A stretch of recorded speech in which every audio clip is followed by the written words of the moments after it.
Rise and shine, it's a brand new day. Ken and Ken take the stage, ready to play. Weekdays at 10, the cars and the scene. Coffee in hand, they're living the dream. Question in the voice, got the whole town awake. Bringing fire to the mic, make no mistake. Shows in the corner, spitting out facts. Dropping truth bombs, ain't holding back. Ken and Ken in the morning, feel the heat. From 10 a.m. CST, can take a seat. We live and loud, that break in the mind.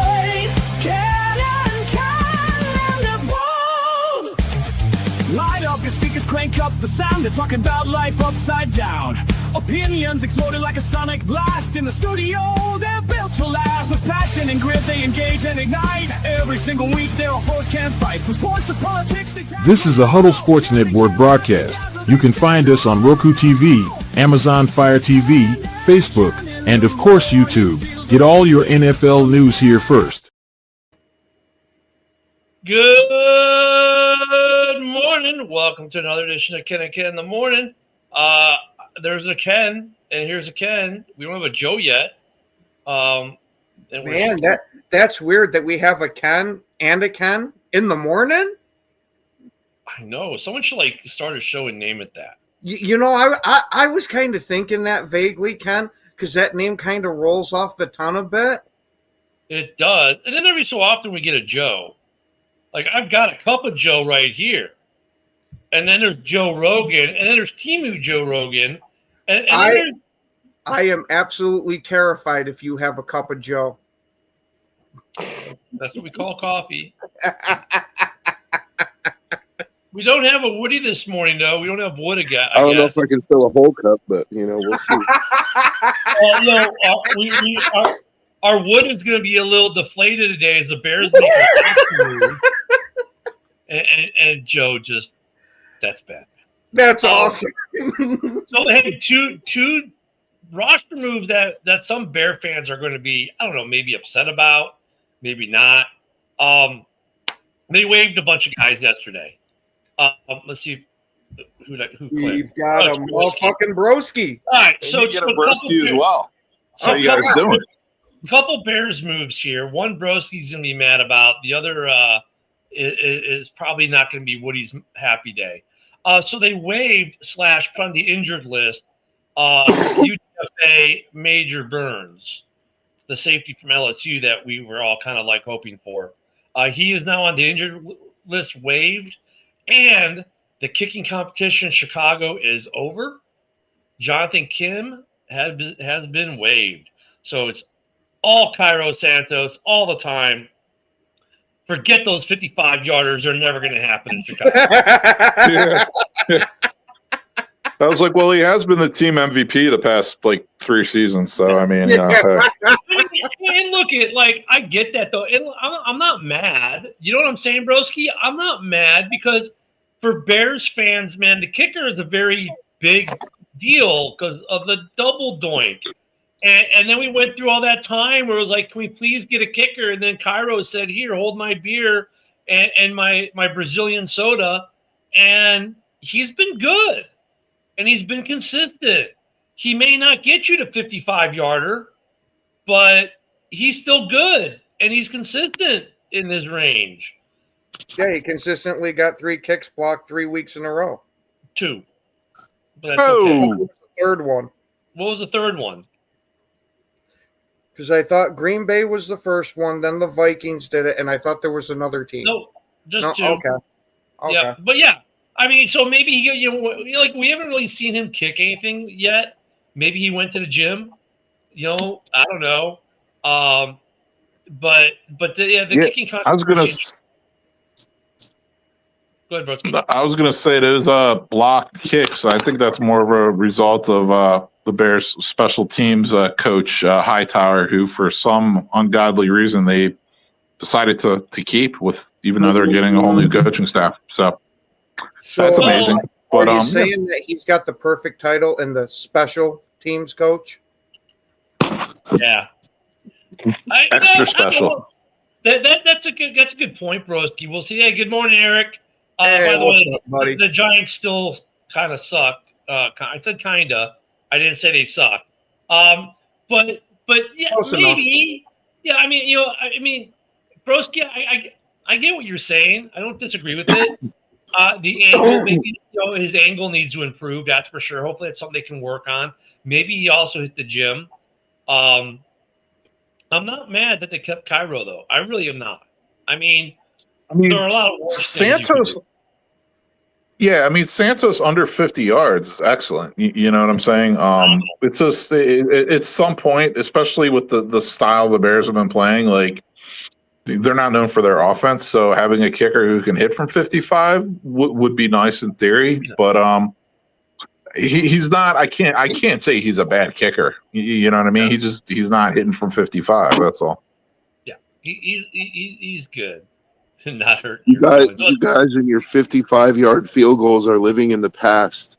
We have seen the future already, dude. And the future is the kicker in Jacksonville. 70-yard field goals, dude. Shit. That's the future. That's insane. Next thing you know, give it another 5-10 years, and they'll make the kickers kick the shit from the parking lot. Wait till Messi decides to play football for Miami. Messi will be hitting him from 85 or 90. Zlatan could do it from goal line to goal line, but Zlatan doesn't have time for insignificant sport. Sorry, had to go there. Okay, that's it, Ken. You're fired from the football show. Yeah. No, I had to do the Zlatan thing. That's probably something Zlatan would say. Like for those who follow, Zlatan would probably say something silly like that. Like, Zlatan, I kick field goal from goal line to goal line. I mean, and he probably could. Dude is ridiculous. But and then Major Burns, he's injured, so he's on the waived IR. So the Bears still retain his rights. Good morning, Cam. But that was a guy that we were hoping would be like maybe a guy that we sneak onto the roster who we could sign for next year for that safety room that has no one signed. But didn't see him in the preseason play. So, but he showed enough in practice where they, waived him with the injury designation so they still keep him. So that's, I don't know if they had to or if they, you know what I'm saying? That could get kind of dicey how that went. I think with all the injuries to the Bears cornerbacks, I mean, 3 of their top 4 cornerbacks are hurt. I mean, they had to bring other guys in, so they had to cut somebody. Yeah, because if you look at the guys they brought in, they signed safety Matt Bradford, cornerback McKee Garner, cornerback Caleb Hayes, and safety Mark Perry. A lot of names that really inspire a lot of confidence in Bears fans. They put cornerback Sean Wade on the IR as well. They also waived wide receiver John Jackson to go along with Jonathan Kim, the kicker. So, yeah. Let me see. Did the Green Bay Packers do anything? No, they did not. Oh, yeah, they did. No, they awarded what? They were awarded via waivers, wide receiver Kawan Baker, and they signed running back Tyron Davis Price. Were the prices right for him in Green Bay? We will see. The price is going to be right for him, too, on cut day because he's only there for a camp body. That's when people go, the price is wrong. Good morning, Philip. Hey, go Pack, go, man. So the Raiders signed Terrell Edmonds, too. Terrell Edmonds. The safety. The Raiders signed him. Yeah, we're seeing a lot of these minor moves every day. It's kind of interesting. But there's something else I want to say in the tagline this morning is how bad do the Dolphins suck? And this is spawned because of a conversation that was a part of last night. So I'm driving to the Top Productions open mic night. We did the AFC East. JB was on until his internet crapped out because they were having a bad storm up there in his neck of the woods there in Michigan. So everyone did their predictions. Of course, everyone said, hey, Buffalo's division to lose, right? And then after that, it gets murky, right? Because everyone kind of agreed that, well, they didn't agree. Between New England, the Jets, and the Dolphins, there was a range of emotions. Most people on the panel yesterday had either the Jets or New England taking second place in that division. One person had Miami. Minus the one person who had Miami. Everyone else had Miami in the basement. And and I wondered, and I'm like, what happened to this freaking Miami Dolphins team? 2 years ago, they were like the talk of the town. We were saying, man, they're pushing for a division championship. They've got the receiving core. Tua is doing things. They got a defense. And it's like, okay, the Bears, I said this last night too. The Bears last week, when the wheels fell off the truck, we got to see it all in 10 games.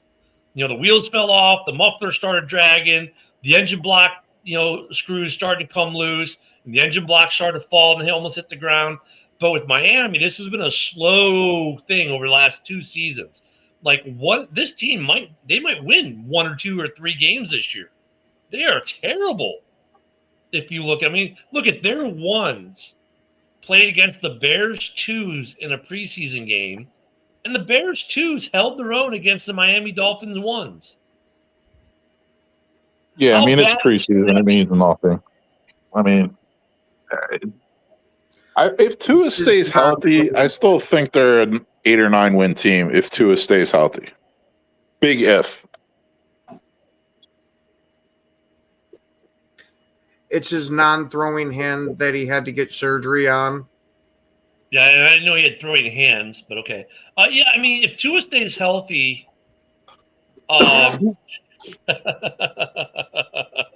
there you go. The affirmation. Honestly, they remind me of like the Arizona Cardinals of the AFC. Like, you know what I mean? Like, their quarterback stays healthy, they're probably an 8 or 9 win team, but that's it. Look, if you're the ones, and they had their starting quarterback, starting running back, starting offensive line, starting defense out on that field. And against the Bears 2s, they moved the ball, yes, but they got stuffed at the goal line.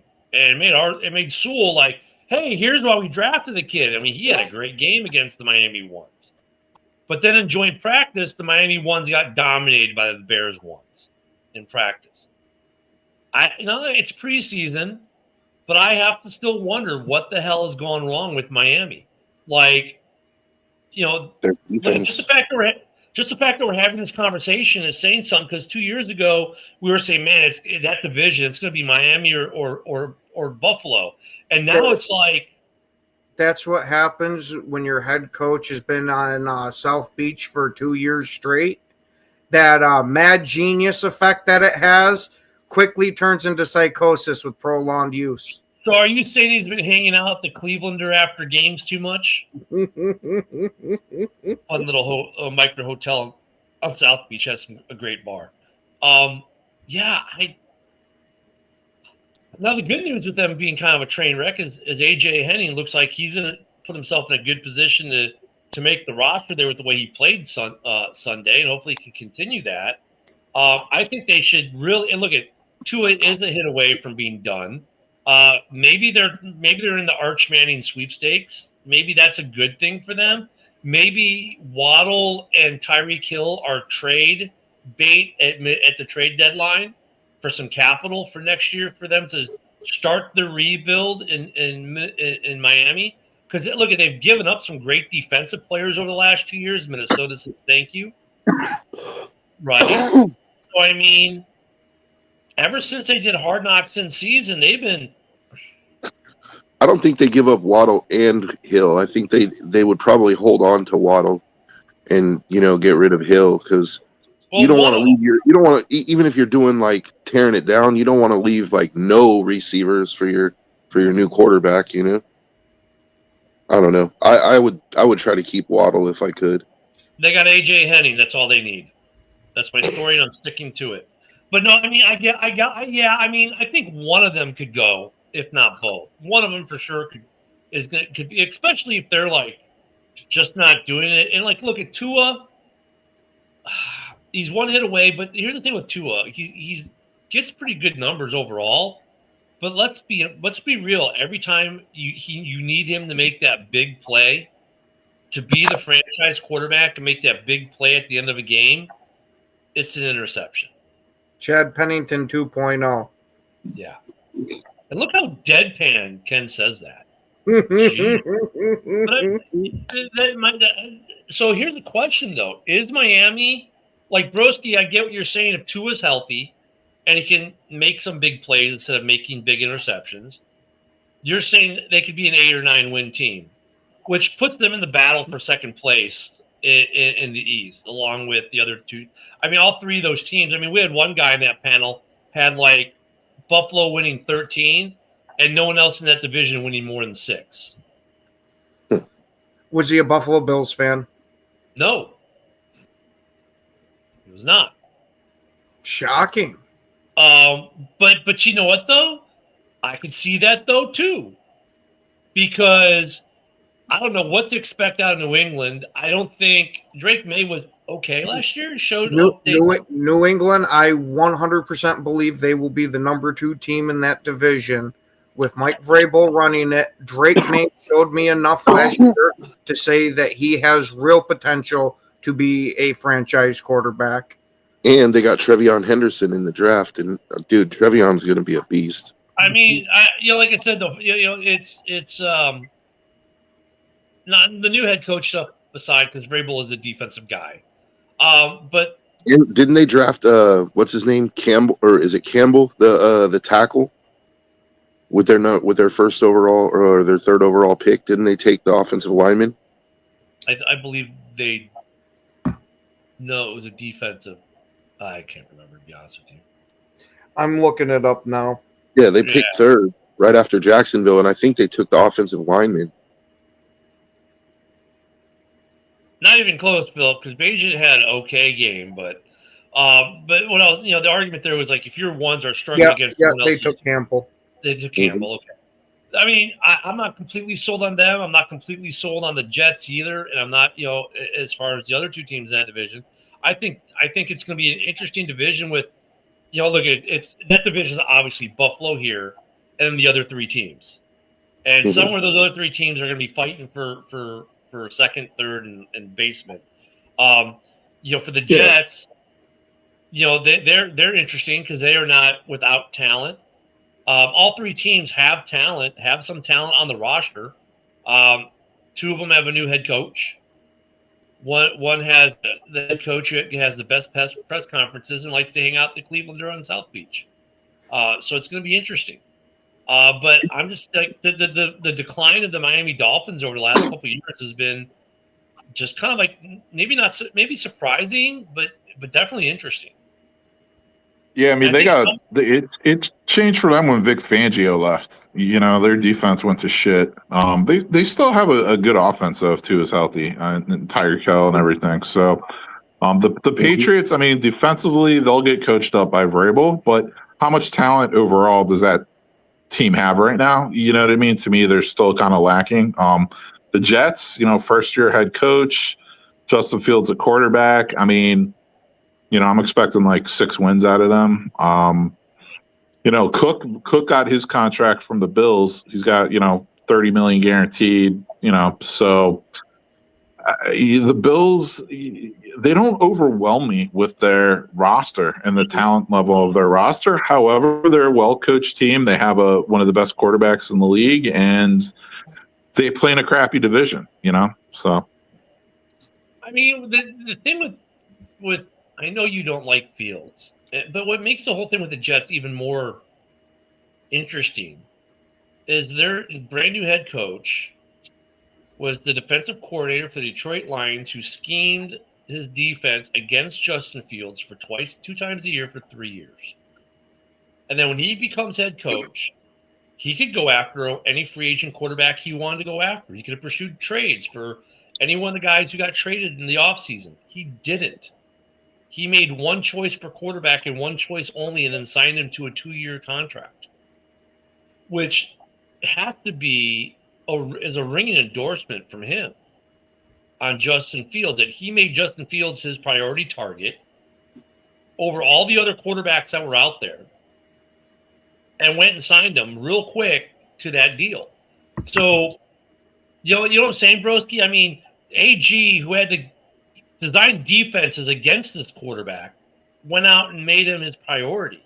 That's a huge, massive ringing endorsement for Justin Fields. So I'm expecting – I don't expect Justin to light the world on fire at all, but that team does have some good talent, and Justin being there does make their offensive line look a little bit better for their run game overall.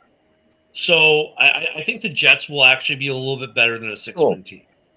It makes their run game for their O-line look better because Fields will actually run for yards, which kind of over inflates it. You know what I mean? It kind of paints like a inaccurate picture of their actual run blocking because he actually runs for yards.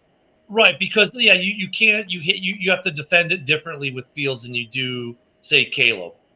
Right? You know that's part of the difference we saw in Chicago last year because you have to have that spy or you have to have that guy who's just tracking only the quarterback, and that helps your running back out for when he is his running plays.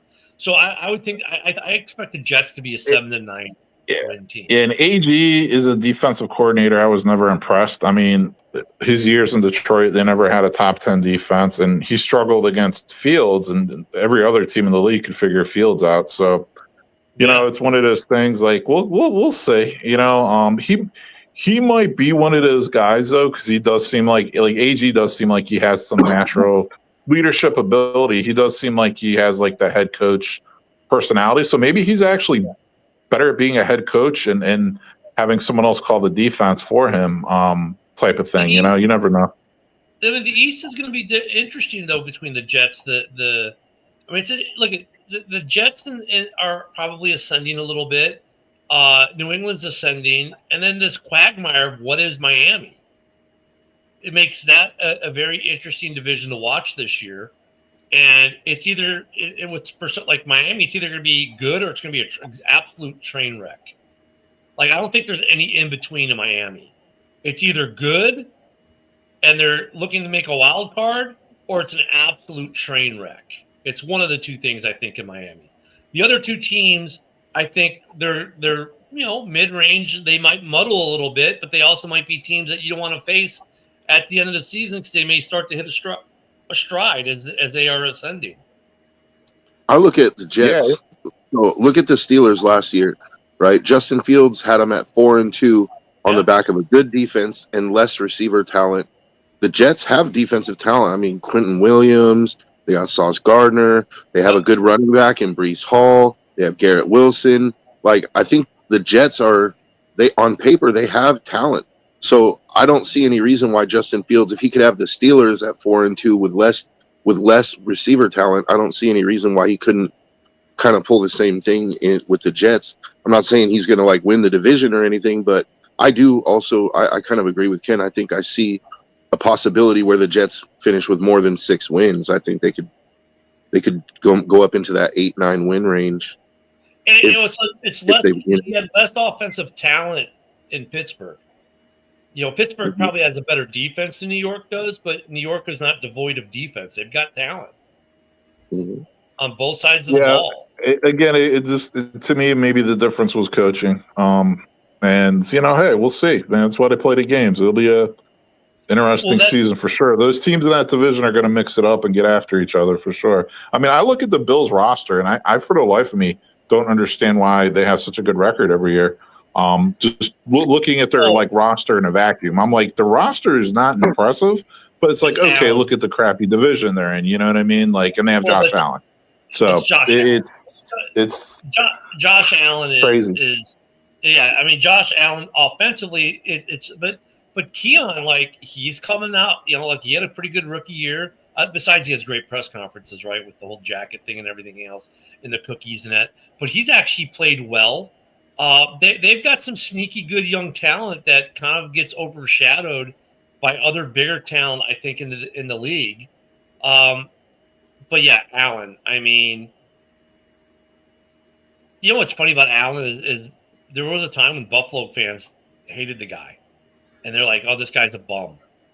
And now, I mean, it goes to show how fans are not only fickle, but just like, dude, you gotta give these young guys some time. They hated him his first year or two when he was a rookie and whatnot. It's like, oh my God, this guy's never going to work out. And now he's an MVP.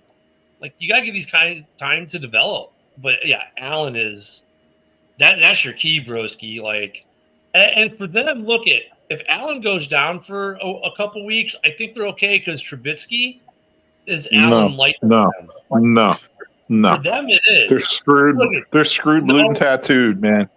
Broski, you're looking at Trubisky as a Bear, which actually as a Bear made 2 playoff runs. But in his system, from their point of view, they love the guy. And they think, No, I hey, think you're looking at him as a out- Bear. He made 2 playoff runs. I look at him as a complete bust. Like he's that's not even a good you. backup.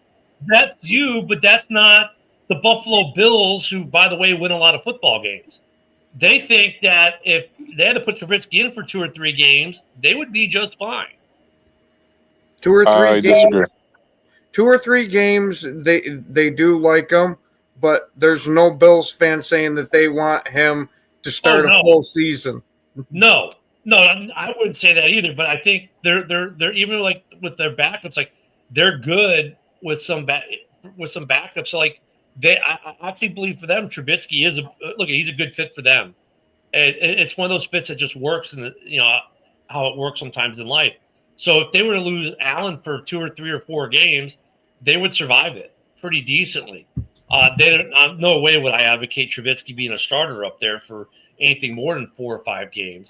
But that's the Bills like even if Allen went down for like the year type of thing, I still think they're bringing in a different quarterback for that. Yeah, they would run Trubisky for a week or 2 while they search for the guy to carry the rest of the year.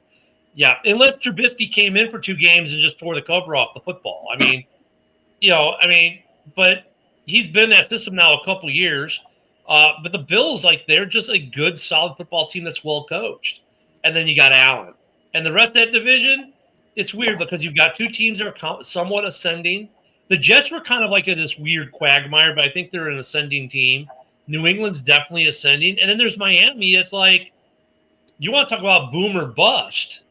I think Miami might fit that bill, better than most teams. They've got some really good offensive talent. We know Tua can throw. We know they got the track team out there. Achan's a pretty decent running back, but can they actually put it together? Their defense is going to be atrocious, I think, though. Yeah, because they keep letting guys go. You keep losing the defensive talent, yeah. They did get Minka Fitzpatrick for Jalen Ramsey, though. I mean, for what it's worth. Yeah. I like Minka Fitzpatrick. I think, I like his style of play. I think he's a good player.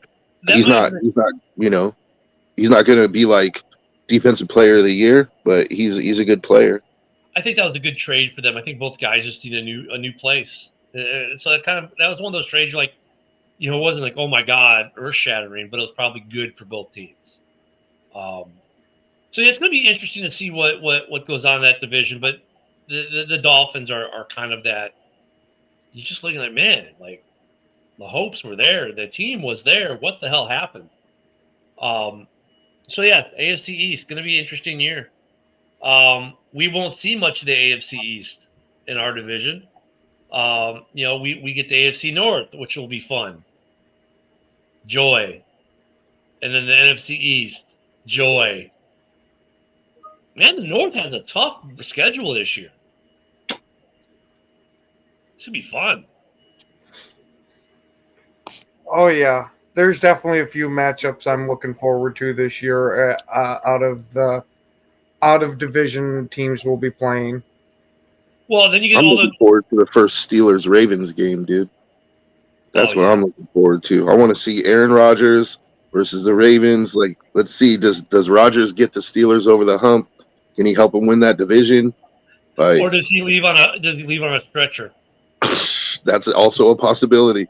Well, then you got the Aaron Rodgers tour of the NFC North, right? So you got his quest to be only the 6th quarterback in NFL history to beat all 32 teams.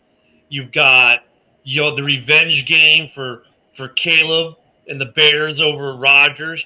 Oh, then you get the week 1 matchup, Justin versus Fields versus Rodgers. Revenge game for Fields there. I mean, It's going to be a lot of fun wherever Rodgers goes this year. There's going to be a storyline.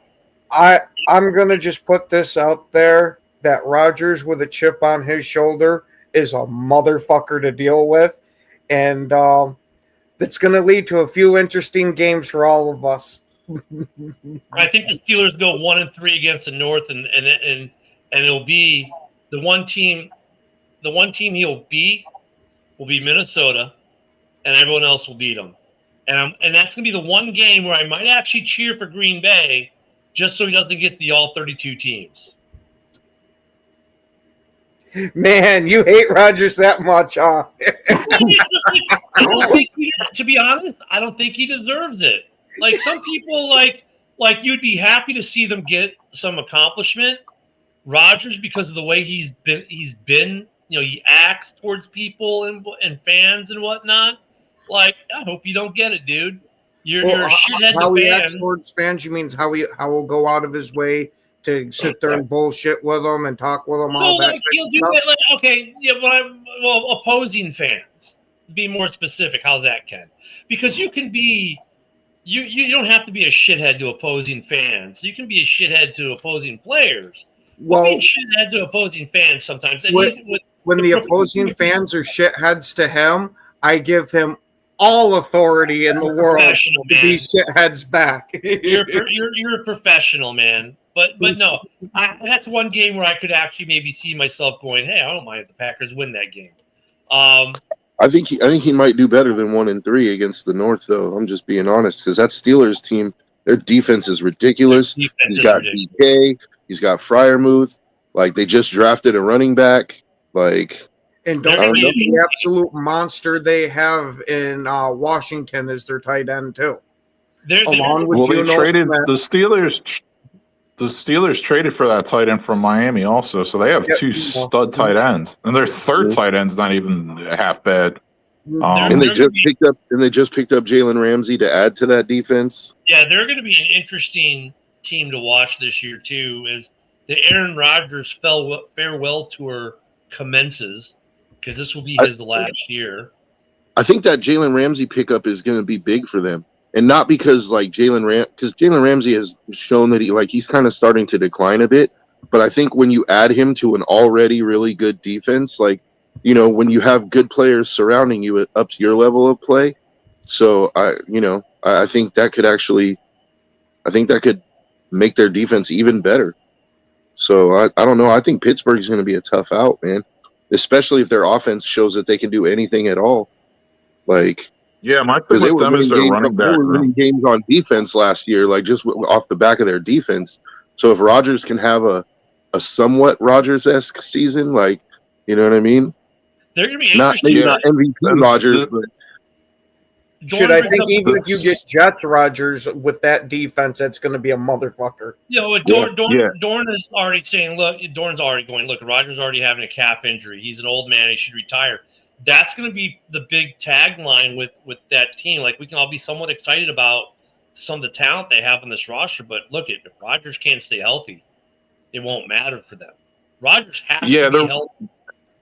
And their running back room is going to be running back by committee. I'm pretty much convinced of that. I mean, they drafted that rookie running back out of Iowa, who I wasn't too big on, but his style is honestly something they needed. They needed a running back tough between the tackles, downhill runner.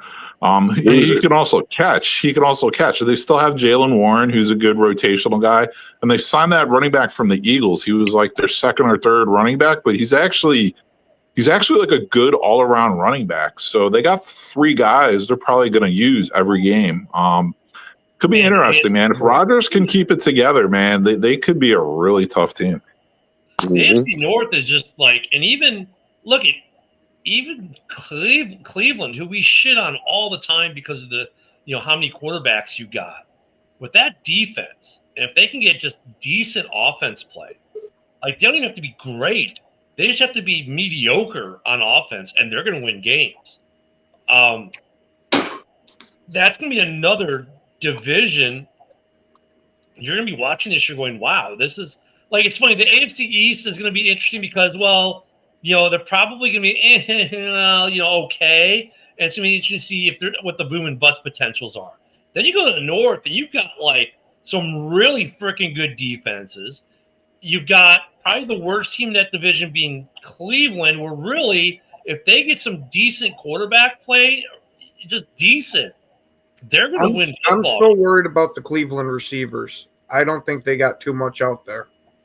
But if as long as they're not going 3 and out every series, that defense is going to be really good all year. Yeah. They're not going to have to put up a lot of points. You might see a lot of 6-9 kind of football games, like 3 field goals wins you the game kind of situation. And oh, by the way, you got your 3 field goals because your defense got you short fields, and you were able to get maybe 15 yards out of your offense and kick a field goal. That's really what Cleveland needs. For them, that's going to be a recipe of success right there. So Cleveland's going to win some games. A lot of people go to Cleveland when they're looking at the schedule, say, "Oh, well, that's a W. Oh, that's a W." Just dismissing Cleveland, but I would say don't just dismiss Cleveland just yet, especially early on when that defense is fresh. That defense is going to give them some short fields. They're going to get some pick sixes. They're going to get some fumble returns for touchdowns. You're going to get some defensive scores out of them. They're going to get some really short fields where whoever the quarterback is might only need to get 15 or 20 yards to put them in field goal range, and they get 2 or 3 of those, and that could be all they need to win a game. I'm also really looking forward to Burrow versus Rodgers. I think that's going to be a good game, dude. Fun game. Because Burrow, I think he's good enough to overcome that Steelers defense, but he has no defense of his own. So Rodgers is going to get his numbers too. So it's like I think that could be a high-scoring, fun game to watch. Actually, Burrow against any team in that division is going to be fun to watch because you got the other 3 teams have really good defenses. And he doesn't. And he doesn't. And so that means he's going to have to put up 30, 35, 40 points a game and hope his defense can get lucky on a stop now and then. Or if they sign Trey Hendrickson, he can get 3 sacks because the games they win like that, or is when Hendrickson gets sacked. So, it's like they're going to be very interesting there in Cincinnati. I was brain farting in Cincinnati there for a minute. Burrow's going to be fun, and Burrow is just going to be fun to watch. Yeah. Oh yeah, box office. Yep. Yeah, dude, that AFC North is going to have some great games this year. Dude, I mean, look at the Bengals against the NFC North is going to be fun to watch. Because every team in the NFC North has a good defense. And I'd say that all 4 teams on paper have more than competent offenses. Now, we'll see how the Bears' offensive line holds out, for example. We'll see if the Green Bay Packers receivers can actually catch a ball.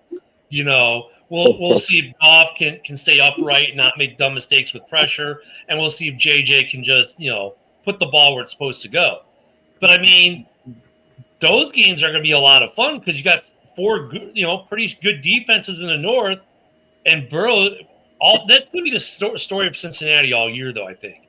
It's going to be Burrow's going to have to put up a shitload of points every game and just hope that his defense can get a stop. And that for the North, for the NFC North, it's interesting because it's almost like you have a whole nother division. It's almost like you're playing a double set of division games because the North, the AFC North is going to be tough games every week. So it's like, how you might in the division the teams cannibalize each other, right? I think that same thing is going to happen with the AFC North. There are teams that are going to drop a couple games in that division too, and it's like that's going to affect playoffs and all that stuff. Well, NFC East too. Remember, the NFC North also gets the NFC East this year, and let's be honest. I mean, you got the Super Bowl champs, you've got the overachieving Washington Redskins, who will probably still be a solid team. You've got Eric's shitty New York Giants, but even that shitty New York Giants team has a ridiculous defensive line that's going to keep them in a lot of games, and they're going to be decent. And then you got the rating system, the Cowboys, and they're 1 star. But the Cowboys, look, in the regular season, they do okay. They could win a bunch of games and threaten to be a playoff team. They really could. It's just like you don't know. Dallas is another one of those teams you don't know what you're going to get. Yeah, it's a roll of the fucking craps every fucking season with them recently. So the Yeah, but North, let's just be honest though. If you're a team in the NFC North and you're playing like you play the Packers, then you play the Lions, then you play the Bears, then you play the Ravens, then you play the Bengals, then you play the Steelers, then and the Eagles, then you get to the Giants and you're like, oh, that's a dub. I mean, look. I mean, really, there are not many easy outs. Like for the you know, for maybe when you hit your NFC South opponent, well, the Lions will get the Bucks. That'll be a good game again. Who do you? Let me see. I'm trying to think. Who do the Bears get? We get. Is it Carolina again? No, we get the Saints. I think we got the Aints, so that's the dub. That's going to be a hard game for you. Yeah, but I mean, you know, and then when we go to the West, you know, the West is interesting though too. Like I know Isaac is talking about Stafford getting epidural, so it's time for him to get the Romo retirement. But look, they are some people's favorite to be the NFC champs this year. Some people are saying it's between them and the Bucks for some reason. And that's fine, but I mean, so they could be pretty good. But then you've got not if Stafford doesn't play. Yeah, now Stafford doesn't play. Then you've got the Niners. Who knows what to expect out of them? You got the Seahawks. Not sure what to expect out of them. And you get the Cardinals, who are sneaky decent always. You know, with people are out. So the NFC North has a really hard road to travel this year, and some of these other divisions aren't as easy. Like even the South and the West, we think of them as kind of like, well, you know, they each have one good team, but the other three teams in those divisions aren't necessarily terrible either. I think we're seeing a power shift from the AFC to the NFC. I think we are seeing some of that overall, because I would posture that the AFC weak division teams are weak compared to the NFC weak teams. No, you know, the Colts, come on. They might win one game this year. I mean, the Bears get to play the Saints and the Raiders. I mean, thank you. Whoa. Thank you. You knew that was coming.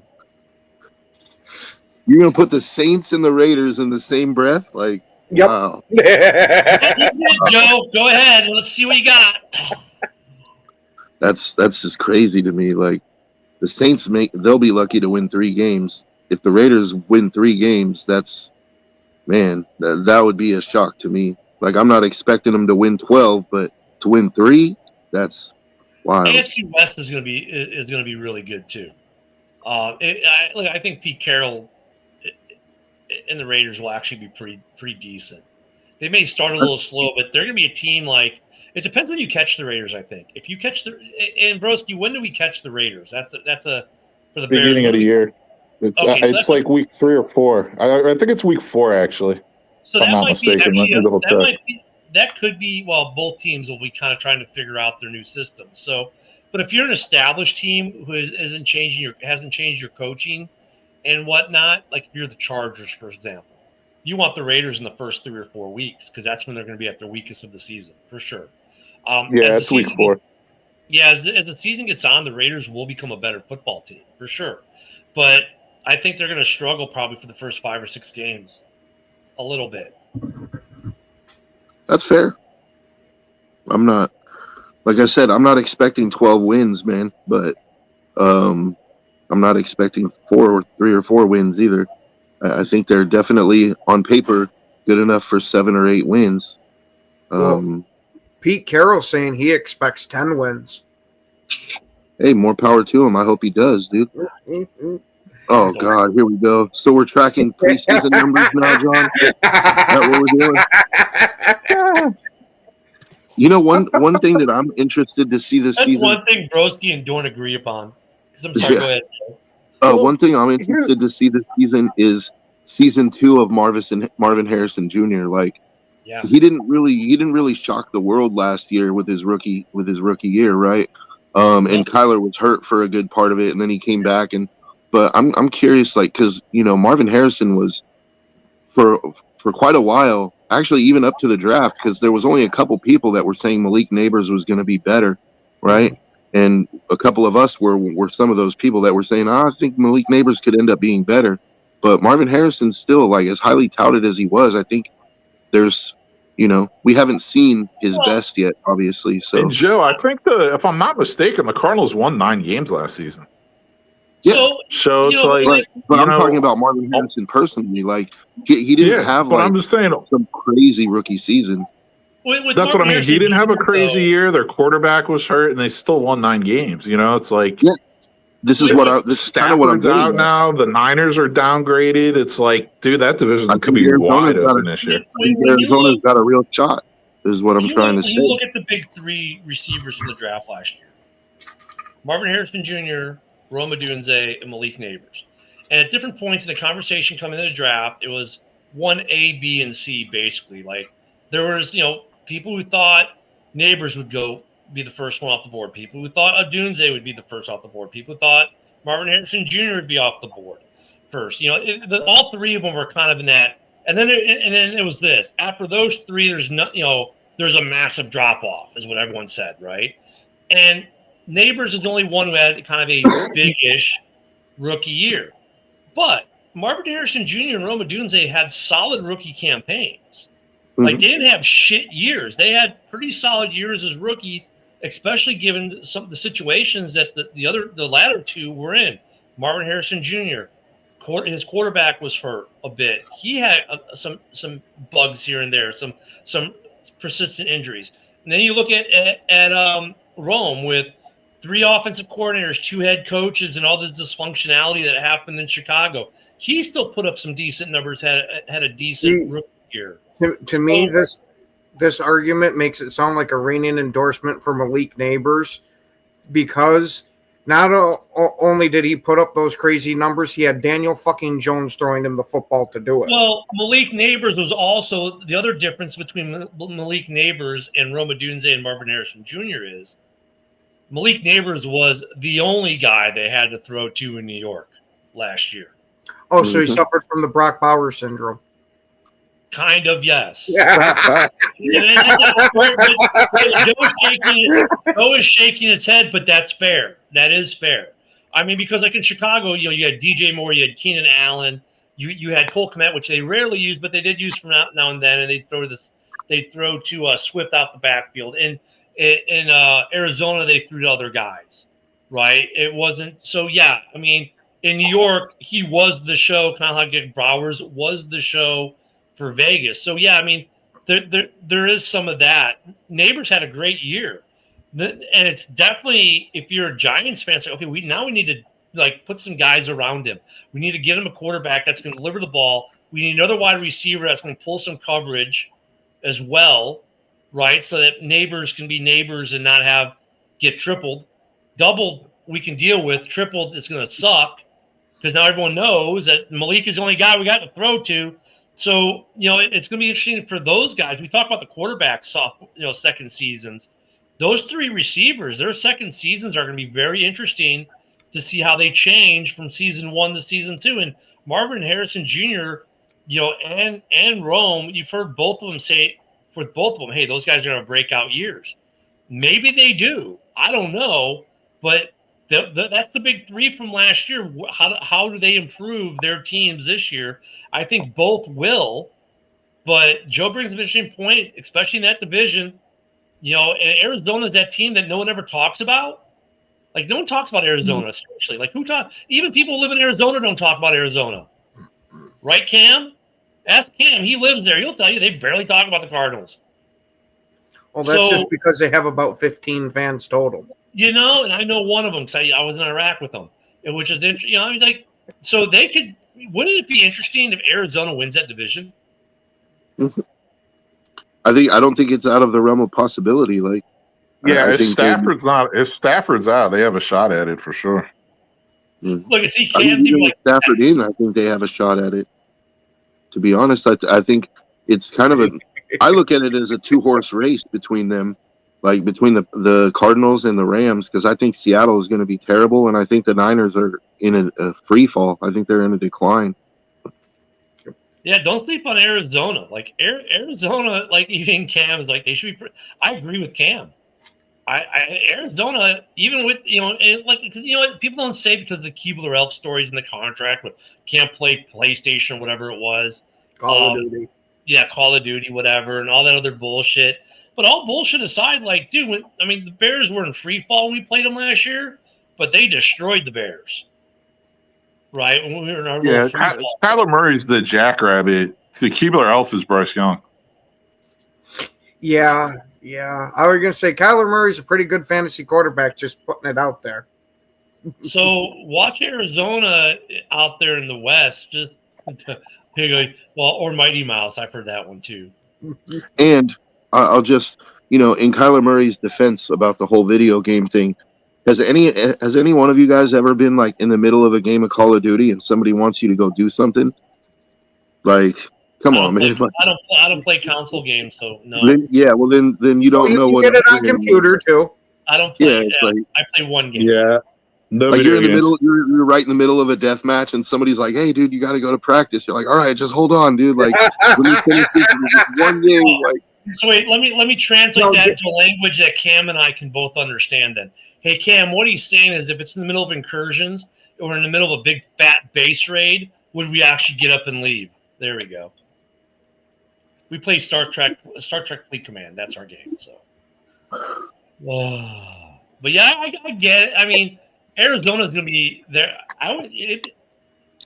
It's funny because we're seeing that now. Watch by mid-season, all of a sudden these NFL commentators, the ones who make millions of dollars, unlike us. Oh my God, Arizona! Yeah, we knew they'd be good. Bullshit. Let's roll the tape. See, look, he's like, hey, Cam's not leaving that raid. Yeah, neither am I, man. I don't need the RSS anymore, but I get a big fat raid incursions. Oh yeah, I'm not getting up and leaving. So I get it, Joe. Hey, game is life, man. I just can't wait, dude. Because by the end of this season, I'm telling you, Brock Bowers is going to be undeniable, dude. You guys won't be able to talk no more shit. Up? You guys are going to have to get the ring. No, Joe, we will still be able to talk shit because there's a little bit of Bowers still left over here. Yeah, well. Hey, Broski, did you talk to that Taylor about getting Bowers his gold jacket fitted yet? You guys will all kiss the ring. I am a fan. I'm a fan of Bowers. I just, you know what I mean? It's one of those things. Like, I just don't think the Raiders really. They're a 6-win team. I look at them like I look at the Jets. They're a 6-win team. Like, and Genti might actually have his best statistical season as a rookie. Like, he might get 1,000 yards or 1,100 yards, but it'll be like 3.3, yard per carry, and then it'll be all downhill. It'll be over after that. Like, you know what I mean? He'll just get yards because he gets fed so much, not because he's actually good. But we'll see how it goes. So are you trying to say that Bowers only got yards because he's not that good and he just got fed so much? Bowers is legit though, man. But it did play into it. Like, dude, all I'll say is this: when your top wide receiver is someone named Jacoby Myers, that's a joke. Like you're basically the only target on the team. Like, you know what I mean? Bowers, you're the only target on the team. It is what it is. Jacoby had 1,200 yards last year. Yeah.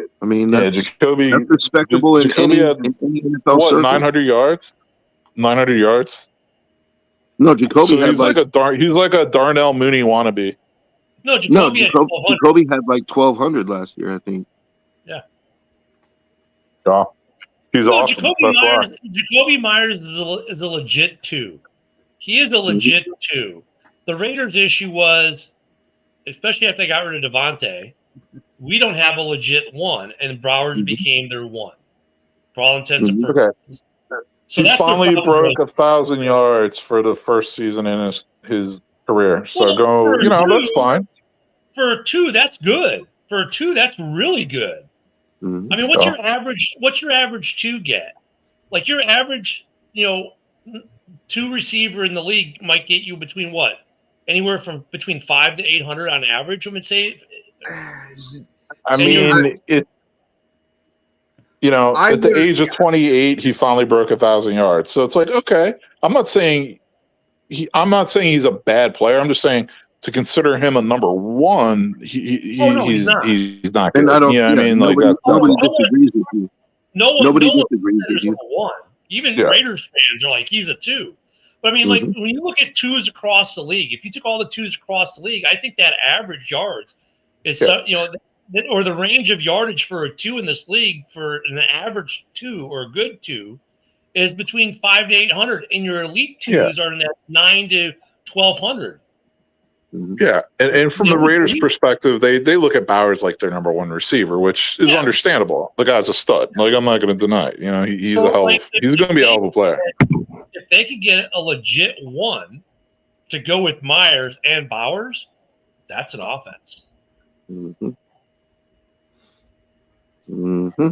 And Genty will get his 2.3 yards per carry. We'll see.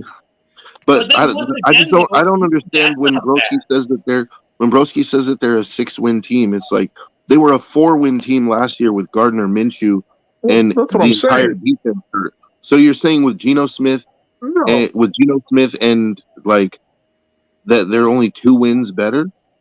Well, I'm saying they are, like you said, I'm saying they are improving from last year. But I just think it's like, dude, like, I'm not kidding. They're the Bears of the AFC. Like they really need to go out there and kind of show me to believe it. I do think Carroll's a good coach, and I still think he will be a good coach.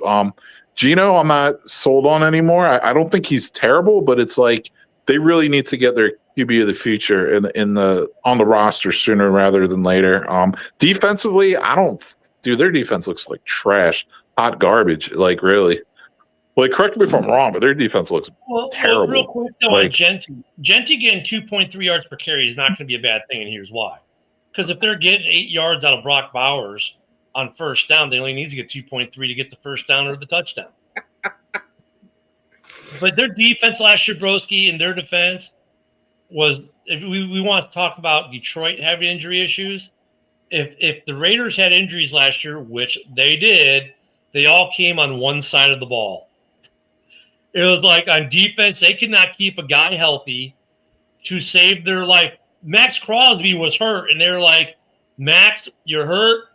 Suck it up, Cupcake, because if we let you go down for a game or two, we might as well go to the local high school and just put them on the field. Because that's where they were defensively last year. Honestly, and even Max Crosby, to be honest with you, probably should have missed time last year. And the only reason he didn't miss as much time as he missed was because they had no choice but to run him out there hurt, or they might have gone to a local high school and put that defense out there, because that's literally what they would have had. Mm-hmm. That's facts. But I don't know. I think I don't totally disagree with Broski. I think our defense isn't going to be, because as quiet as it's kept before all of our defense got injured, they were actually a top 10 defense for up until that point last year. So I don't think we're going to be a top 10 defense because we're starting a lot of new players.